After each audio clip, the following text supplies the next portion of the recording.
Сәлем достар, сіздермен бірге Жанар. Бүгін сіздермен бірге осындай өте дәмді оп-оңай пончики дайындаймыз. Бұл пончикиларды тапсырысқа жасауға да болады. Видеомды көрмес бұрын менің Instagram парақшама тіркелуді ұмытпаңыздар. Ең алдымен жылы сүтімізге ашытқымен де пакмая, одан кейін қантымызды және де жұмыртқамызды, кейін майымызды қосып араластырамыз. Май бізде еріген күйінде болу керек.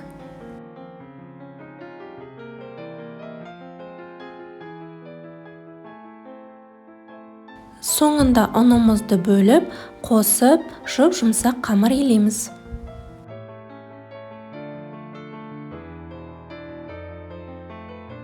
Қолға жабысатындай жұмсақ қамыр шығады бізде. Енді осының бетін пищевой пленкеге орап, кейін 1-1,5 сағатқа жылы жерге бетін жауып қоямыз. Біздің қамырымыз көтерілді. Міне осындай болып көтеріледі және де ұнды сеуіп, қазір қамырымызды жаямыз. Қамырымызды жайғанда бізде қатты жұқа қамыр шықпау керек және де қатты қалың қамыр болмау керек. Міне осындай қалыңдықта қамыр шығу керек. Енді осы қамырымызды дөңгелек осындай формамен кесіп шығамыз. Дөңгелек форма болмаса, онда стаканның көмегімен кесуге болады. Жайылған қамырымыз тым жұқа болып қалса, онда біздің пончикиларымыз көтерілмей қалады.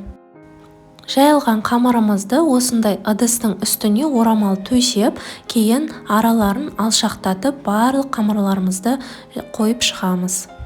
Осы кезде майымызды қыздыруды бастаймыз және де бетін жауып осы қамырды 15-20 минутқа тағы да көтерілгенше қойып қоямыз.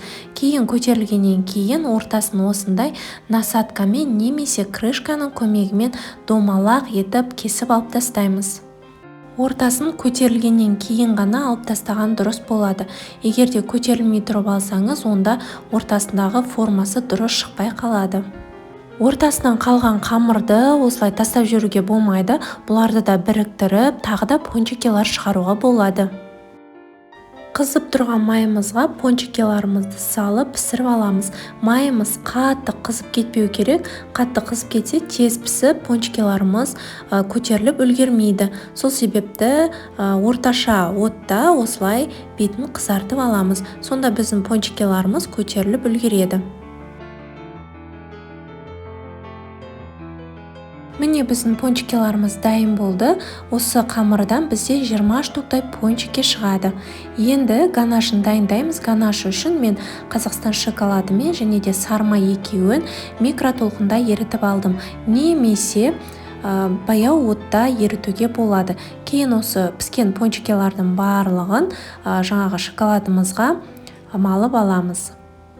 Қазақстан шоколадтың орнына қара глазурь қолдануға болады, немесе ақ пен қараны араластырып, осылай бетіне ганаш жасауға болады. Мен ақ глазурьді сәндеу жағына қолдандым. Қазір сіздерге көрсетемін. Міне менде осы сәндеу жағына мен ақ глазурьді қолдандым.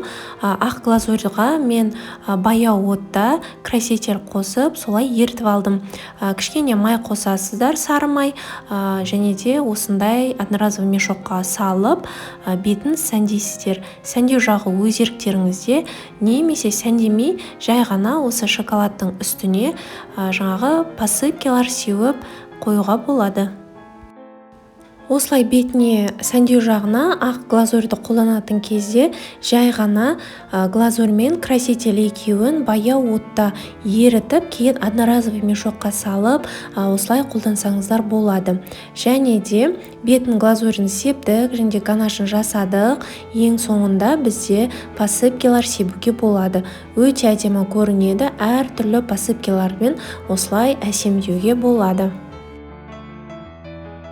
Осымен біздің өте дәмді әрі оп-оңай пончикиларымыз дайын болды. Міндетті түрде жасап көріңіздер, сөзсіз дәмді болып шығады. Әсіресе балаларға өте қатты ұнайды. Видео ұнаса лайк басып, комментарий жазуды ұмытпаңыздар.